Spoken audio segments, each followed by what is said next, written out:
Naam, mpenzi wa LifePick TV, tuko hapa hivi katika uga wa chuo kikuu cha Rongo ambapo kumekuwa na mechi babu kubwa ambayo imeweza kukamilika.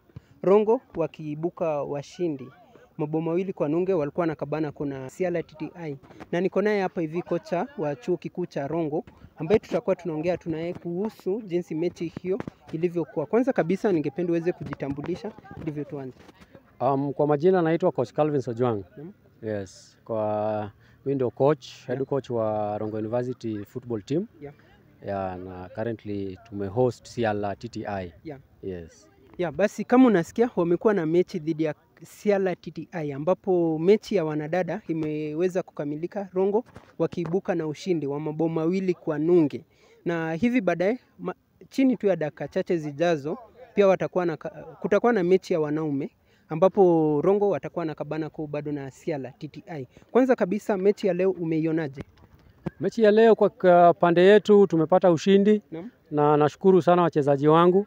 Tulijipanga vilivyo ingawa hatujafanya vile tulikuwa tunatarajia. Bao imekuwa 2. Chances tumepoteza mingi, lakini tunatarajia tukisonga mbele tutapata kufunga hata mabao nyingi. Na kwanza kabisa kabla tuende mbali, hii ilikuwa mechi ya kirafiki, sivyo?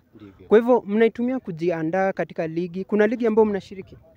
Kwa sasa bado hakuna ligi, lakini tunatarajia kwa season ijayo tutakuwa kwenye ligi ya county.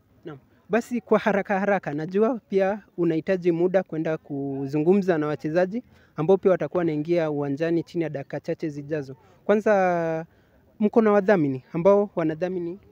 Kwa sasa hatuna mdhamini yoyote. Tungependa kukaribisha mdhamini wowote ule ili aje atusaidie pia kukuza talanta ya mchezo wa mpira. Na tena tukimalizia jambo la mwisho kwa vijana pale hivyo nje ambao wana talanta ya kucheza soka. Kwanza wacha nishukuru sana Rongo University kwa kutupea huu jukumu ya kusaidia wanafunzi. Bali bado tungependa sana tuwahimize wale wanafunzi wanajua kucheza mpira huu wa soka. Waje, tunawakaribisha sana wote waendelee kukuja. Bali tunawaambia wapige bidii yao ili siku za baadaye pia watasaidika. Basi shukran kocha. Huyo amekuwa kocha wa chuo kikuu cha Rongo, na pia natumai kuwa tutakuwa tunakutana baada ya mechi ambayo itakuwa inaanza chini ya dakika chache zijazo. Kwa hivyo kocha, mimi nakutakia kila laheri katika hiyo mechi ijayo. Najua tutakutana pia tuongee jinsi hiyo mechi itakavyokuwa. Asante. Asante.